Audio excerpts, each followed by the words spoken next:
இதுபோல் ஸ்ரீ வைஷ்ணவர்களை கைங்கரியத்துக்கு கொண்டு வரதுக்கு ஆச்சாரியர்களுடைய பங்களிப்பு ரொம்ப முக்கியம். அதை பற்றி நம்ம கண்டிப்பாக பேசணும். அது புத்தூர் சாமிகிட்டையும் கேட்கலாம். சுவாமி தேவர் என்ன நினைக்கிறது அப்படி கேட்கலாம். அப்படி சுவாமி சொன்ன விஷயத்திலே இன்னொரு விஷயம் என்னென்னா அதையே தொடர்ந்து சொல்கிறேன்.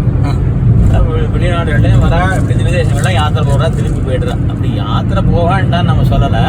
ஏதோ ஒரு விதேசத்தில் போய் ஒரு 3 நாளாவது இருந்து ஏதோ ஒரு கைங்கரியம் பண்ணினோங்கிற வருஷத்துக்கு ஏதோ ஒரு சமயத்தை அத்தனை பேர் சுவாமி சொல்றது ஈஸியில் எல்லாரும் வேலையை விட்டுட்டு வந்துட முடியாது. வாழ்க்கை குடும்பத்தில் ஏதோ பொறுப்புகள் இருக்கும், இருக்கட்டும். வர்ற பொழுது விதேசங்களாம் யாத்திரை போகிறா, ஊருக்கு திரும்பி போய்ட்றா. அப்படி மாத்திரம் இல்லாமல் அது போகட்டும், அவனை வேண்டாம்னு சொல்லலை. ஒரு சில நாள்கள் இருந்து ஒரு ஊரில் ஒரு விதேசத்தை தங்கி கைங்கரியம், உதாரணத்துக்கு ஒரு கபிஸ்தலமோ திருக்கூடலோ சுவாமி தேவி நந்தி நகரமோ ஏதோ சில இடங்கள்ல இருந்து ஒரு சில நாள்கள் இருந்து கைங்கரியம் பண்றதுங்கிறது பண்ணணும்.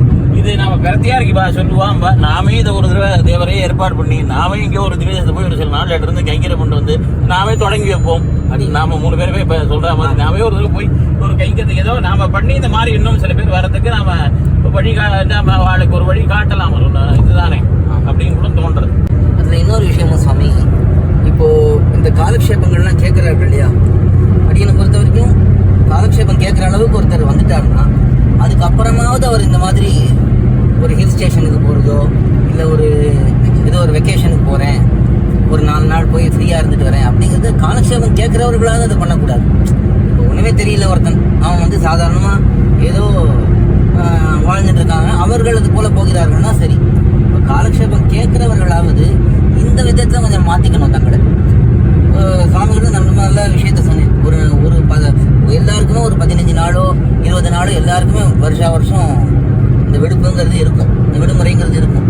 அந்த சமயத்தில் முடிஞ்ச வரைக்கும் எப்படியும் தங்களுடைய குடும்பத்துக்காக கொஞ்ச நாள் செலவு பண்ண வேண்டியதாக இருக்கும்.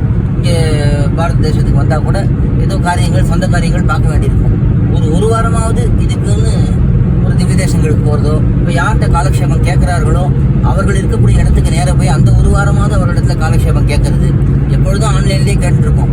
இதுக்குன்னு ஒரு வாரமாவது நேரம் வந்து காலக்ஷேபம் கேட்கலாம். அவரிடத்துல இருந்து கொண்டு என்ன யோசனைகள், தங்களை எப்படி மேம்படுத்திக்கலாம். ஒரு சிக்ஷைங்கிறதே ரொம்ப குறைஞ்சிடுது. எல்லாரும் விஷயங்களை கேட்குறார்களே தவிர இந்த நம்ம மாற்றிக்கிறணுங்கிற அந்த ஒரு எண்ணம் ரொம்ப குறைஞ்சிடுது. கேட்குற அளவுக்கு என்ன. இப்போ இன்னொன்று என்னென்னா, எல்லாரும் நிறைய பேர் விஷயங்களை சொல்கிறதுக்கு இருக்கிறதுனால அவர்கள் இங்கே கொஞ்ச நேரம் கேட்டுக்கிறது, அங்கே கொஞ்ச நேரம் கேட்டுக்கிறது, இன்னும் கொஞ்ச நேரம் கேட்டுக்கிறது, இப்படி கேட்டுகிட்டே இருந்துட்டு யாரிடத்துலையுமே ஒரு ஆச்சாரிய பிரதிபத்தியும் இல்லாமல் போயிடுறது.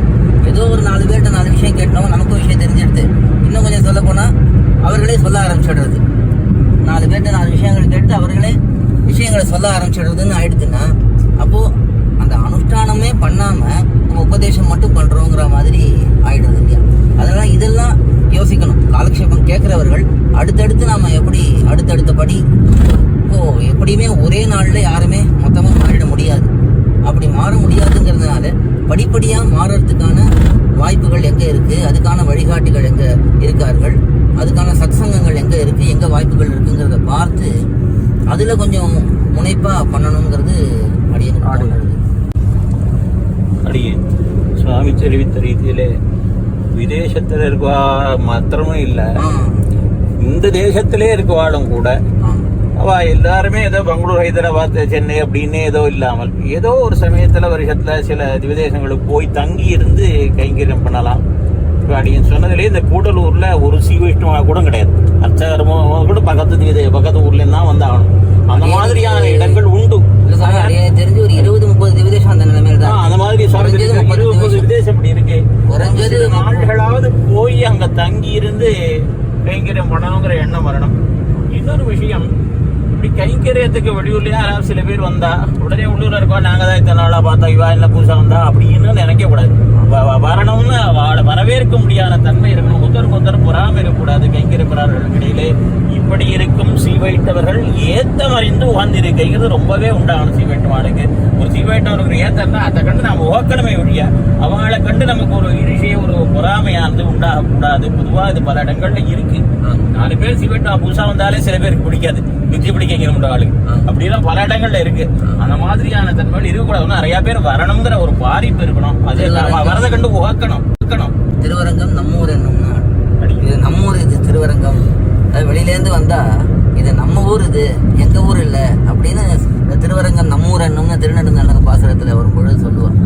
அதை போல எல்லா திவதேசங்கள்லையுமே அந்த ஒரு எண்ணம் கண்டிப்பாக வெளியிலேருந்து வரக்கூடியவர்களை உற்சாகப்படுத்தி அவர்களை ஊக்கப்படுத்தி இன்னும் அதாவது கொஞ்சம் ஒரு சிந்தனையானது தெளிவோடு இருந்ததுன்னா இதெல்லாம் தன்னடியே பண்ணிடுவார்கள். பல பேருக்கு என்னென்னா ஏதோ ஒரு பதட்டம், ஏதோ ஒரு வாழ்க்கையில் ஒரு ஓட்டத்திலேயே கைங்கரியவர்களே சொல்கிறேன். அப்படி இருக்கிறதுனால என்ன ஆகிடுறதுன்னா யாரோ ஒருத்தர் வந்தால் அது தங்களுக்கு ஒரு ஆபத்துன்னு நினைக்கிறான், எங்களுடைய கைங்கரியம் போயிடுறது அப்படின்னு நினைக்கிறான். ஆனால் இதை போல ஒரு 4 பேர் வந்தால் தான் நாளைக்கு இந்த கைங்கரியம் நமக்கு ஸ்ரீ வைஷ்ணவர்களுக்கு நிலைத்து இருக்குங்கிறதே அவருக்கு தெரிய மாட்டேங்குது. இப்போ இவர் இருக்கார் ஒருத்தர், அவர் என்ன சாஸ்வதமாக இருக்க போகிறாரா? இப்போ நாம இருக்கோம், நாம சாஸ்வதமாக இருக்க போகிறோமா? யாரோ ஒரு 4 பேர் வந்தால் அவர்களுக்கும் வாய்ப்பு கொடுத்து அவர்களையும் கொஞ்சம் ஊக்கப்படுத்தி பண்ண வச்சோம்னா மேலே மேலே இந்த கைங்கரியங்கள் ஸ்ரீ வைஷ்ணவர்களால் பண்ணப்படும். இல்லைன்னா காலப்போக்கில் இது போயிடுதுன்னா வேற யாரோ வந்து அந்த கைங்கரியத்தை எடுத்துக்கிற மாதிரி ஒரு சூழ்நிலை கூட ஏற்பட்டுடலாம். அதனால இதில் கொஞ்சம் எல்லாருக்குமே பரந்த நோக்கம் இருக்கணுங்கிறது தெரியுது. இந்த நம்பெருமாளுக்கு வந்தாரை வாழ்விக்கும் பெருமாள்னு ஒரு திருநாமம் உண்டு. அது எல்லா பெருமாளுக்குமே உண்டு. எல்லா திவதேசத்துல திருவள்ளிக்கிணறு தியாக மண்டபத்துல இருக்கக்கூடியவரான இவர் தேவபெருமாளை அழைத்து வாழ்வித்தவர்னு கொண்டாடுவார். இவர் வந்து நம்பெருமாளை வந்து போக மண்டபத்துல இருக்கிறதுனால அவர் வந்தாரை வாழ்விக்கும் பெருமாளா எழுந்தருளி இருக்கார். அதனால எல்லா திவதேசமே இதை சொல்லுவாங்க. எந்த திவதேசமே எத்தனையோ இப்ப இந்த காலத்துல இல்ல, அந்த காலத்திலேயே பல இடங்கள்ல இருந்து இடம் மாறி போய் அங்கங்க ஒரு திவ்யதேசங்களில் வந்து பல சுவாமிகள் ஆச்சாரியர்களாக இருக்கட்டும், ஸ்ரீ வைஷ்ணவர்களாக இருக்கட்டும், அவர்கள்லாம் வந்து அங்கங்கே இடம் மாறி போய் இருந்திருக்கா. அது போல் வந்த பொழுது அவர்களை ஆதரிக்கத்தான் ஆதரிச்சிருக்கா பல இடங்கள்ல. ஆனால் காலப்போக்கில் இதெல்லாம் சில ஒரு குறைபாடுகள் ஏற்பட்டிருக்குன்னு தான் தோன்றுறது. அதான் உங்களுக்கு ஏதாவது கருத்து சொல்கிறீங்களா? அடியன் ராமானுஜதாசன் எனக்கு இப்போ எதுவும் அடியன் சுவாமி அடியனை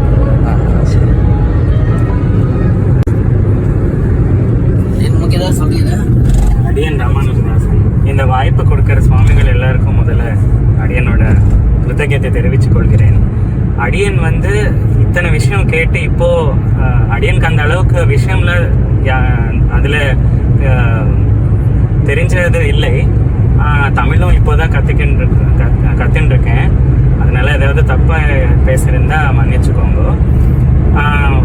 முதல்ல நமக்கு பகவான் மேல ஒரு உண்மையான நம்பிக்கை எப்படி வந்தோம்னா இந்த கிரந்த காலக்ஷேபம் நாம தினந்தோறும் நல்லா அதை சீரியஸா எடுத்துட்டு கொஞ்சம் நேரம் அது நோட்ஸ் எடுத்து அதை யோசிச்சிடணும். அதுக்கப்புறம் அது பெருமாளுக்கு தான் நாங்கள் விண்ணப்பிச்சுட்டே இருக்கணும், கைங்கரியத்துக்காக தான். அப்படி பண்ணிருந்தா அடியன் வாழ்க்கையிலே அடியன் பார்த்துருக்கேன்.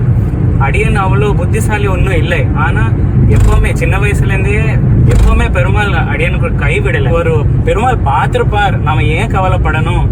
அவர் சொத்து நாம தான். இப்போ சொத்து சுவாமி தான் சொத்துக்காக யோசிச்சுக்கணுமே தவிர அந்த சொத்து எப்போ என்னைக்காவது தானா யோசிச்சுக்குமா? இல்லையே. அதனால அந்த நிலைமை வர்றதும் ஆச்சாரியன் அனுகிரகத்தினாலதான் ஆகும். இதை நம்ம எல்லாம் ரியலைஸ் பண்ணி ஓரளவுக்கு சம்பாதிச்சதுக்கு அப்புறம் சுவாமிகள் எல்லாரும் தெரிவிச்சபடி ஒரு சில நாளாவது திவ்ய தேசங்கள்ல வந்து ஆச்சாரியன் திருமாளிகையிலலாம் போய் என்னென்ன தேவையோ இருந்து திரவிய கைங்கரம் மட்டுமே இல்லாம அங்க மனுஷால் எங்க வேணுமோ அங்க பார்த்துட்டு ஒரு டர்ன்ஸ் எடுத்துட்டு ஒரு கோஆபரேட்டிவா ஒரு டர்ன்ஸ் எடுத்துட்டு தே ஷுட் கோஆர்டினேட் பண்ணா அது பெருமாளுக்கு நல்ல உகப்பும். அப்புறம் பெருமாளும் நல்லா அதுக்கு ஆசீர்வாதம் பண்ணி மேலும் மேலும் நம்ம சம்பிரதாயத்துக்கு ரொம்ப முன்னேற்றம் ஏற்பட்டதுன்னு அடியன் விண்ணப்பிச்சுக்கிறேன். எல்லா ஸ்ரீ வைஷ்ணவ பாகவத்தால் பத்தி. அடியன் ராமானுஜதாசன். ஓரளவுக்கு நிறைய விஷயங்களை பகிர்ந்துட்டோம். இதுல இந்த ஆச்சாரியர்கள் அவர்களுடைய பங்களிப்பு எப்படி இருக்கணும் அப்படிங்கிறத பத்தி நம்ம பேசணும். அதை கூட நம்ம தனி காணொலியா இன்னொரு தடவை நம்ம பண்ணலாம். ஆழ்வாரி பெருமன்னர் ஈரத்துப்படி கணேஸ்வரன் அப்படி இங்கே இந்த நல்ல ஒரு சத்சங்கத்திலே நல்ல ஒரு சத் விஷயங்களை பகிர்ந்துக்கக்கூடிய பாக்கியம் நமக்கு அமைந்து எல்லா சுவாமிகளுக்கும் அடியனுடைய கிருத்தங்களையை தெரிவித்து அமைகிறேன்.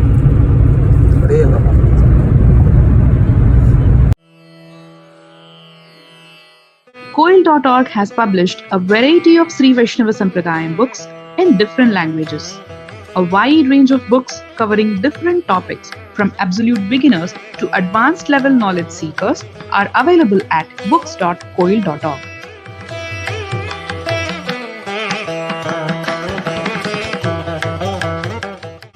Books can be ordered via email koil.org@gmail.com or WhatsApp.